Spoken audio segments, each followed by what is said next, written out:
Welcome to Stuff You Should Know from HowStuffWorks.com.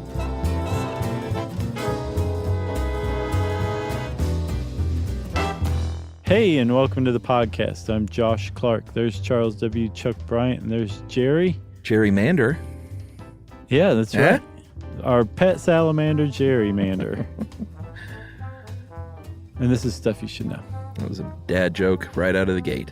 Man, apparently that's all I've got these days are dad jokes. There's nothing wrong with that. I guess not. Which is really just a way of saying middle-aged dude jokes. Sure. Because I think our senses of humor decline. We get less funny. Look at Jim Gaffigan. But we think we're funnier. Right. Hot Pockets? Actually, I tease Jim. I love your work. Oh, are you pals? No. Oh, okay. No, but I do love his work. Gotcha. I'm just a fan. Yeah. What's not to like? I like absolutely zero. There is zero not to like about Jim Gaffigan. My buddy Jim Isa, he's sort of pals with him. He says he's a good guy. I like. There's no way he's not. Yeah. Like you can't make up that level of like coolness and niceness and approachability, affability, even maybe gaffability. Nice. He just went, "That's genius. I'm going to trademark that." Totally. As if he listens to this show. So here we're diving into politics, which we keep saying like, let's not do that because it's political. But this is very newsy, and not everyone understands gerrymandering. And I think file this under PSA because it's a big deal and it stinks, and it's been going on for a long time. Yeah, it was. I'm definitely one of those people who didn't understand it. Like I knew, it had to do with drawing maps, and you could draw them so that they're unfair. And I never thought, well, how do you do that? And I found out thanks to researching this episode. And apparently it's gotten way, way worse in recent years. Sure. Too. So, like but everything. To understand gerrymandering, though, you have to understand a little bit about the House of Representatives, one of the two houses of Congress. One's the Senate, one's the House of Representatives. And Webster's defines House. Right. Yeah. So the deal with the House is that the founding fathers invented the House, or established, let's say, the House to be a much more sort of the moment, reactive, fair, ultra-democratic group of governing body, in that it's only every 2 years. And the idea was to have a lot of turnover and have them really, because there's 435 of them, have them really tied to their constituents. Right. So it's just a super fair way for things that really matter to you on a smaller level are heard, as opposed to the Senate, which is, far, far fewer. Right. And there were a couple of ways that they did this. One, like you said, elections are held every 2 years. All Congress people are up for re-election every 2 years. And they're elected directly by the people they represent. Right. And when they started, I think there were 65 seats in the House of Representatives. And by 1912, I think it was up to 435. And they added seats because they established the House of Representatives to represent a set proportion of population. So each congressperson represents one chunk of America. Yep. From their state, right? Mm-hmm. So the larger and larger America grew, the more and more Congress people you needed. And then finally in 1912, they said, we can't do this anymore. We're just going to, if you have too many Congress people, they're going to, you're not going to be able to do anything. Yeah, There's it just going gets to be too unwieldy. many. Right. So they capped it at 435. And that does something.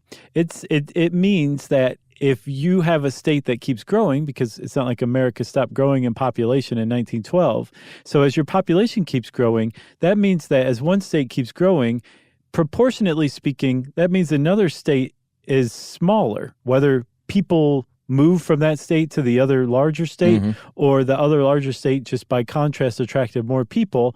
That means that the smaller state, or the one that didn't grow as much, is going to actually lose congressional seats. And that the bigger seat, or the bigger state, the one that's growing, will actually gain congressional seats. Because again, a congressperson represents a set amount of the American public from their home state. And right now it's about I think the average is 711,000 people is how many people a congressperson represents in the U.S. today.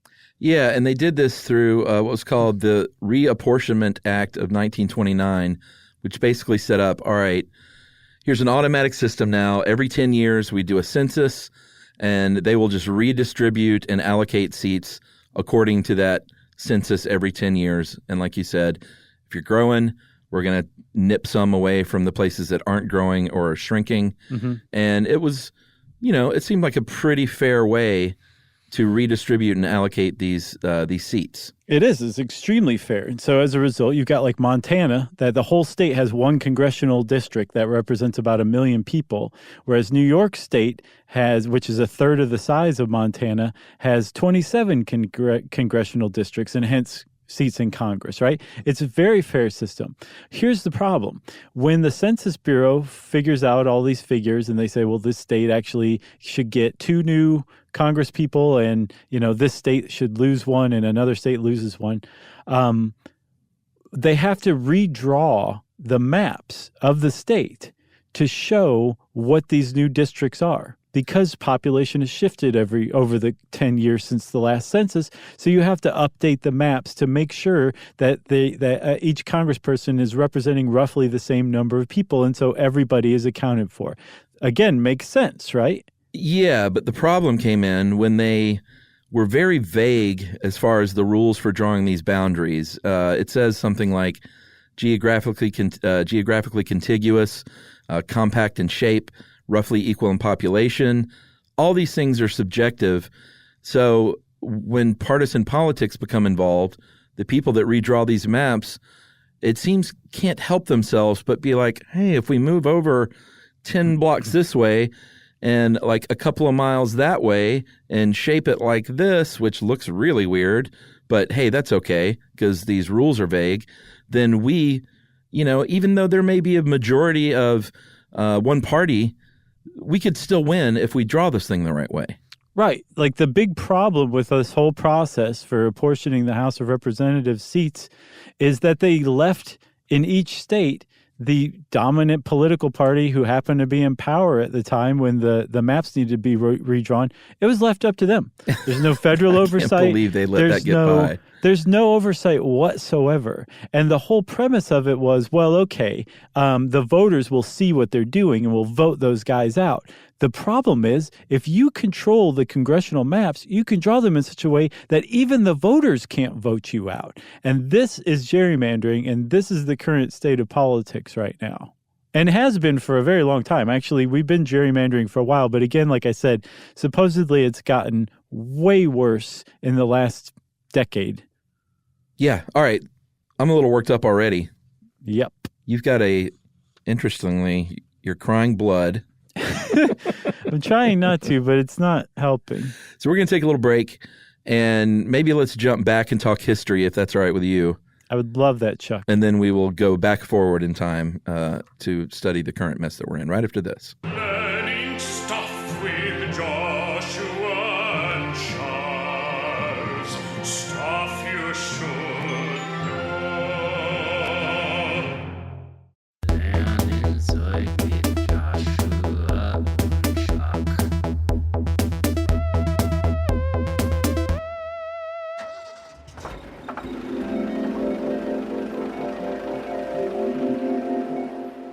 All right. We're in the Wayback Machine. Yep. It's 1788. Virginia ratifies the Constitution of the U.S., and former Governor Patrick Henry convinces his state legislators to redraw the 5th Congressional District to force his foe, James Madison, to run against James Monroe because he figured he could easily win. It backfired on him. Madison came out on top. But this kind of kickstarted at the onset of our founding of our country and the Constitution, the process of gerrymandering, even though at that point it wasn't quite known as gerrymandering yet. No, it wasn't. It was known as gerrymandering after, I think, the 1820s, I believe. And the governor of Massachusetts, Elbridge Gerry. 1812. Elbridge Gerry, he was the governor of Massachusetts, right? Correct. He came up with a map that he drew to help keep his party, the Democrat Republicans, I think, which is Democratic Republicans. Beyond confusing, right? But he drew a map that was just abhorrent. It was just so clearly partisan and drawn just to keep his party in power in Massachusetts.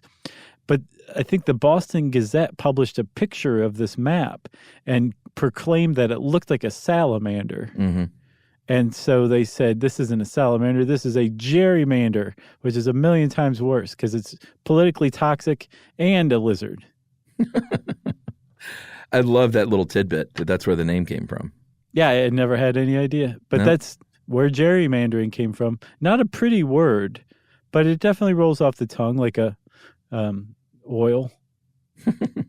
So it grew to be a very common practice and very blatant. And Congress at one point, early on in 1842, tried to get it under control with that Apportionment Act that I talked about. Mm-hmm. And that said, those vague things like let's draw these things as contiguous and compact as possible. But it just apparently no one, I guess the rules were so vague and outlined in such a nebulous manner that there was no way to enforce it, such that at one point they carved out 2 separate states, North and South Dakota, the Republican-controlled Congress, so they could get more seats in the Senate. Yeah, at the time, if you were a state, you had 3 electoral college votes, no matter your size or anything like that. And the Dakota territories were Republican-leaning. So the Republicans said, hey, you guys, welcome to the Union. And by the way, we're going to carve you into 2 states, so now we have 6 electoral votes rather than just the 3 if you were one big state. Yeah. Pretty clever. Pretty sneaky, sis. So one thing that this article, I think this is a Patrick Kiger article, I think it's smart to point out is that this is not just a Republican technique. This has been done throughout history by both the parties, both the 2 main parties, the Democrats and the Republicans, apparently also the Democratic Republicans, and to the same effect, which is we're drawing these maps to make sure that you guys don't have a fighting chance in the next congressional elections. Right. I did some digging, though, because I was curious about these days, like who it's interesting because you can say who is worse with gerrymandering, or more correctly, maybe who is better at gerrymandering. Sure. As far as getting it pushed through more. And every political science and mathematician will tell you that across the board, sort of Republicans are either better at it or doing it way more. Or that the recent elections over the last, I think, like 3 or so have favored the GOP in ways that they ended up with something like 20 extra seats that they wouldn't have otherwise had the maps not been gerrymandered. Yeah, and that in some of these, I think Maryland was one case where even though, was it Maryland, where the Democrats held like a 52% majority? Yeah. Yet the maps are drawn in such a way that they would have to get like an 8 to 10 point. Oh, I'm sorry, that's Wisconsin. Yeah, Wisconsin, an 8 to 10 point victory in order to overcome those gerrymandered maps. Yeah, which is it's just not going to happen because Wisconsin is pretty close to being down the middle. Yeah. And that's actually a really good example of the modern gerrymandering that's going on. Like Patrick Kiger points out, when you think of gerrymandering, this kind of thing, you think of like guys like in a back room smoking cigars and like poking each other in the chest saying, this is my district and you can have this one, that kind of thing. But this is actually like there are very specialized political consultants who go around the country after each census and help states draw their maps. And they do so with like really sophisticated software that has like block level census data. So like just like by the block, the people who live on a block, they can carve it out like that so that they can more accurately create these maps. And then when they create these maps, they can create dozens, as many as you want.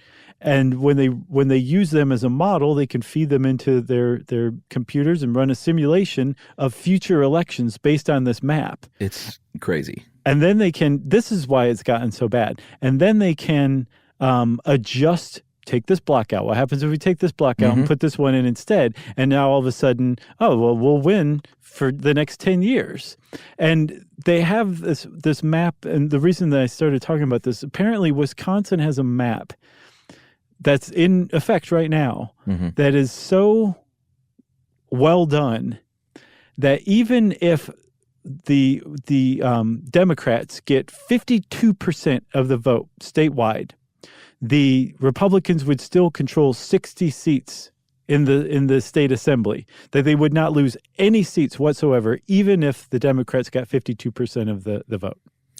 Yeah, and the one kind of the one thing where it kind of stings them, even though there haven't been any real repercussions yet, is that one political scientist said it's getting so sophisticated, though, and they're drawing these maps in such a weird way that you can then go back and look and say, this is clearly an outlier because this thing looks like a sidewinder rattlesnake across the state, and that is neither contiguous or compact.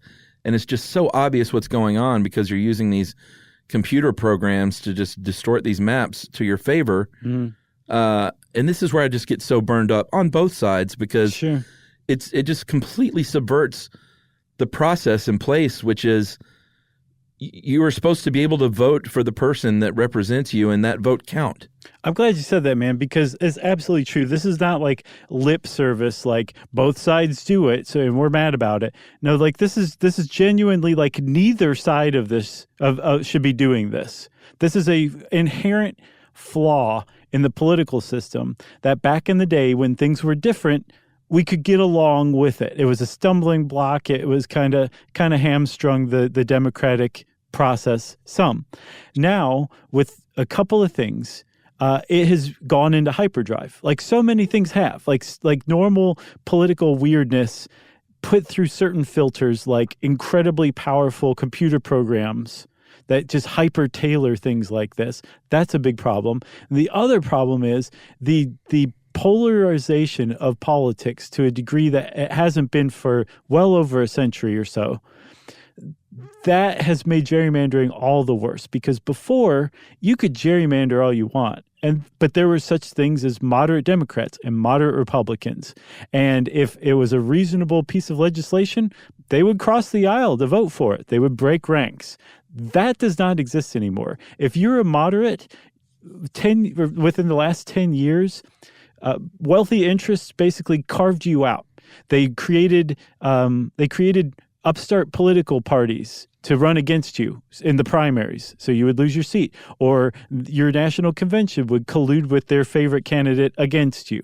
There's no middle any longer. So the fact that the current political power, whoever's in charge of that state, can gerrymander makes it all the worse because it just makes those divisions even deeper because the parties get what they want one way or the other. There's no middle ground anymore. So gerrymandering is becoming real problem in the 21st century. Well, yeah, and it's just the other thing that burns me up is it's just a smack in the face of the average citizen. Yeah. It's done behind closed doors with zero thought to, geez, what is this country supposed to be about? And it just really burns me up. There was a report last year by the Brennan Center for Justice, and this just really kind of shows exactly what's going on. It's not like we needed this proof, but almost all gerrymandered districts in this country are in 7 states: Michigan, North Carolina, Pennsylvania, Florida, Ohio, Texas, and Virginia. And Texas aside, what do those other states have in common with one another? I don't know. They're the swing states. Oh, yeah. So the swing states have been lost as a result of gerrymandering, huh? Yeah, those 7 states are where these gerrymandered districts are happening, and they're all swing states. It's just like it's literally they're going in and targeting. How can we rig this thing as much as possible? Right. It's disgusting. Plus, also, the next time you hear a politician talk about the founding fathers and what they wanted and their view of everything, like this runs so far afoul of what the framers of the Constitution were looking for when they established the House of Representatives, it's mind-boggling. Like they are probably generating usable energy through the spinning in their graves that's going on right now, because they created the House of Representatives so that there would be, like you said, Chuck, turnover every couple of years, that they were the pulse of the people. They were elected directly by the people. They were meant to be the voice of the people at any given time. And the fact that gerrymandering has been allowed to go on like this means that there are safe seats now. States where you can reasonably expect the party and maybe even a single politician to hold on to for a decade or more. Yeah, which is not how it was supposed to be in the House. No, and I saw that these days in the U.S. in congressional races, maybe 100 of the 435 seats are actually competitive races. The rest have been so firmly made safe through gerrymandering over the years that they're not even competitive anymore. Either that one candidate or their one party is going to control that district. All right, I see another trickle of blood coming out of your eye. Just one? So let's take another break, and we're going to come back and start up with the two main gerrymandering techniques right after this. Learning stuff with Joshua and Charles. Stuff you should know. Lernen soll mit Joshua und Chuck.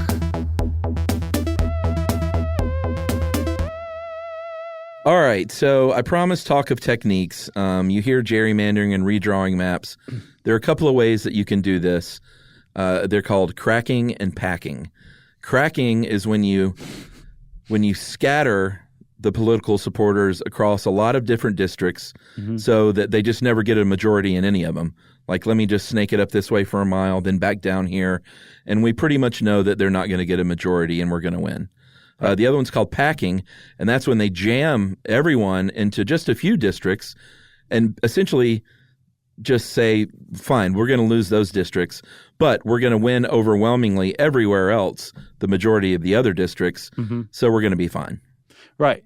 And cracking and packing just sound like a political consultant came up with those to explain it to legislators. Oh, and they probably thought it was like the most clever, Right. Get it? It rhymes even. Right. So here's the thing with that, right? You can use those techniques in a couple of different ways, but with the advent of those same computer programs that can crack people or pack people more efficiently into all different maps or whatever, you can use those same ones to kind of expose that kind of thing, right? Sure. And so you can actually, with those same computers, I think you were saying, you can use to expose this kind of stuff. And that political scientist you mentioned, not George, Nicholas Stephanopoulos. Yeah, his distant cousin. I looked. I don't think they're related. No, I don't think so either. Well, leave it or not. But Nicholas Stephanopoulos came up with that efficiency percentage. And so what you do, Chuck, is let's say that we have, and here's the part where I confuse everybody. You ready? Yeah, I was waiting on this. Okay, good. So let's say that you have 5 districts, and you have 10 people in a district, and there's just 2 parties. I'm already lost. Because you said a number. I'm just kidding. I've got it. I'm going to start over. I just scratched out the old stuff. All right. Starting anew. When you pack a district, meaning you take basically a huge chunk of the other party's supporters and put them into 1 or 2 districts, what you're doing is, like you said, you're giving up those districts. You know you're going to lose them. But as long as there's only a couple, in the larger scheme of things, as far as Congress is concerned, you're actually coming out on top because you're going to win more because you've packed all of the opposition into just a couple of districts, right? Right. So in any one of those districts, you have some wasted votes. You have your people's wasted votes because you're going to have some people who live in that district, and their votes cannot possibly change the outcome of those districts' elections. Yeah. So their votes are literally what they call wasted votes. You also have some of the opposition's people's votes, because all they need is the majority of the vote or the most votes, and they're going to win. But whatever goes over that 51%, that's wasted votes too. So there's a bunch of wasted votes in there. And then similarly with cracking, when you dilute the other party's voters and you pack them in with your people, but you have way more people, their votes are wasted, and you've got some people whose votes are wasted either. So if you take all the wasted votes in a state and you put them together, subtract them from one another, and then divide that by 100, you've got what's called this efficiency percentage. And it's actually a usable number that, when you look at it, shows you very clearly which party is favored. It's a negative or a positive percentage, and it will show you who's favored. And they're trying to come up with a rule of thumb now that says that anything over a 7% efficiency percentage is basically undemocratic and should be outlawed. Yeah. That wasn't too confusing, was it? No. Okay. Not at all. Here's something that isn't confusing at all. Prison gerrymandering. This is mind-blowing that this is allowed. Certain states have counted prison populations as part of these efforts to redraw these districts, even though prisoners cannot vote. They're not eligible to vote. So there's a ward in Iowa that has 1,400 residents, 1,300 of whom are prisoners, and that counts. And only a few states so far have ruled this unconstitutional. The rest are just playing ball. Right. And by doing that, you give those 100 that can vote a way more power, because you're actually their vote is the opposite of diluted. It's concentrated by the addition of the non-voting bloc. Yeah. And again, all this is happening because from the beginning, political parties are in charge of doing this. And the only thing that's going to stop this is because I would think any sensible, reasonably intelligent American would say this is bad for democracy, no matter which party is doing it. Yep. And the only way to possibly break this up is to have nonpartisan commissions in charge of redrawing these maps. Yeah, and supposedly they tried that in Canada. I guess they had rampant gerrymandering, and in the 60s they said, nah, we're done. Your political parties can't be trusted with this anymore. Because, Chuck, it's as simple as that. There's no reason to put it any other way. Neither of the political parties can be trusted with this very, very important task. It's they've just proved it, both of them, over and over again. And in Canada in the 60s, they finally just came out and said it and put their foot down. And they created a nonpartisan, unelected commission who's in charge of drawing all the maps for all the districts in the whole country. Yeah, and they've tried it so far in 6 states: California, Arizona, Washington, Idaho, Jersey, and Hawaii have passed over control to commissions. And these maps don't even need approval, final approval from governors or state legislators. But apparently even there, like, these people are appointed by somebody. Mm-hmm. So it's even hard to clean it up then. And they've shown that so far, like in California, I mean, it hasn't swung any elections. It has made some of them closer. So maybe it's working a little bit. It sounds like it. That I think that point is worth making. Yeah, what, the elections that historically were not closer? Yeah, like sure. Like Darrell Issa used to get like 63% of the vote. That's what he got in 2010. And once they instituted these nonpartisan commission maps in 2016, he got a margin of less than 1%. Yeah. So like he had a 12% drop in votes once they changed these maps. That's significant to me. Yeah, so maybe it hasn't swung an election in California yet, but that could be a sign that if we continue to do this, it could work. Right. But you would think, Chuck, okay, so if this is just such obvious, like anti-constitutional, anti-democracy skullduggery, of course the Supreme Court's going to have something to say about this, right? Yeah, that's where it's gotten really weird this year, is that there's a case, Gill versus Whitford, that I believe didn't the Supreme Court just say they're not even going to hear it? Yeah, they actually kicked it back down to the lower courts on a technicality, saying that the people involved hadn't shown that they have standing, right? Because they hadn't been directly harmed by it, right? And they said, you go prove that your vote was actually wasted because of a gerrymandered map, which actually wouldn't be that hard to do these days, and let another lower court rule on it, and maybe we'll hear it next time. But they've been punting on it. Yeah, I mean, and that's the way our political system works. I'm not saying subvert that, but it seems like at some point we as a nation should be able to come together and say, hey, kind of like money and dark money and stuff, like, can we just clean this up?